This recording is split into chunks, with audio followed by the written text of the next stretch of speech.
आपने जानी। यहाँ आपको बताएं कि महकमा तालीम व ख्वानदगी सिंध ने 26 मई को एक अहम नोटिफिकेशन जारी किया, जिसमें तमाम सरकारी स्कूलों के सरबराहान को हिदायत दी गई है कि वो सरकारी तकरीबात, इजलास और दीगर मौके पर अजरक, टोपी या किसी भी किस्म के तोहफे पेश करने की रिवायत को फौरी तौर पर बंद करें। इस बारे में मज़ीद तफसीलात जानेंगे ज़ुहैब से। ज़ुहैब, बताइएगा ये क्या माजरा है?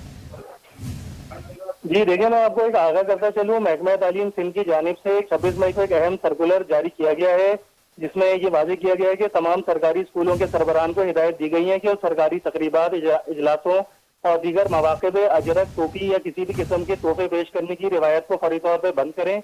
और सर्कुलर में ये भी वाज़ेह किया गया है कि आने वाले मेहमानों को बच्चों से इस्तकबाल कराने का जो अमल है उसको भी ख़त्म किया जाए, और इन हिदायत पे मुकम्मल तौर पर अमल दरामद जरूरी करार दिया गया है। और इसके अंदर ये भी वाज़ेह किया गया है कि इस नोटिफिकेशन के बाद किसी भी किस्म की रियायत की इजाजत नहीं होगी। जी ज़ुहैब, तफसीलात से आगाह कर रहे थे, आपका शुक्रिया।